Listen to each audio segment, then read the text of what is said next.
Hello everybody, how are you? I'm going to bring my story of the day. They might be terrible, but it's my rough formula. Well, this is connected to everything I'm researching.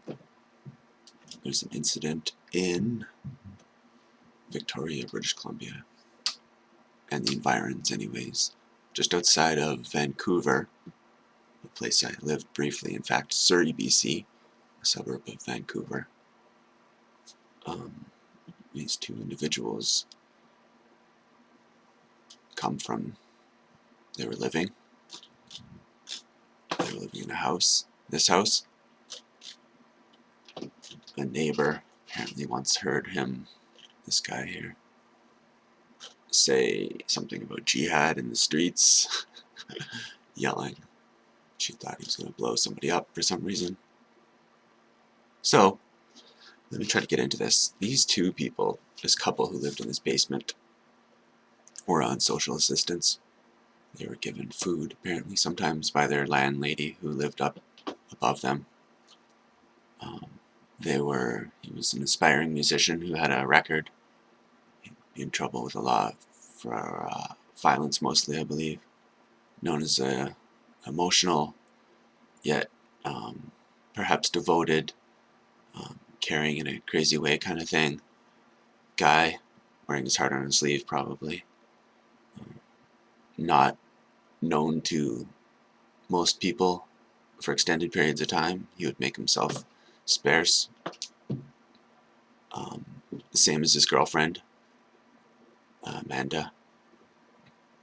She wasn't known to her parents, to her family, estranged from everybody. Now, we get into the RCMP aspect. This goes into the homegrown terrorism type stuff, all the themes that I'm looking into. So this is apparently in their apartment. There's a lot of things. There's a video, an exclusive video that the Vancouver Sun got of the setup scene, I'll say. But it's supposed to be just their apartment after the police went through. But the police were more involved than just going through after they were arrested. So this scene is contrived.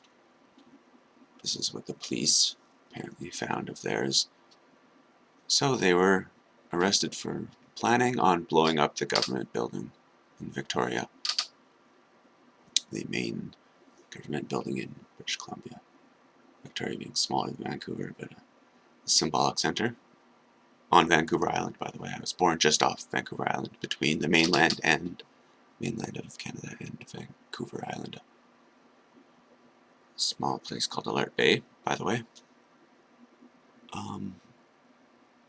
But these pressure cookers, they're accused of building these bombs. I mean, it's interesting that they mentioned the Boston Marathon bombing. Now, okay, there's a lot I want to say, and I'm trying to get to it because I mumble and go on and, lose track. This is the exact same storyline that they're using. Now, these two people who are on methadone, who probably couldn't accomplish anything if they tried, no offense to them, I mean, in the state that they're in. Maybe I'm wrong, but they were apparently radicalized, having gone to local mosques, of course, and I guess now wanting to wage jihad on Canada.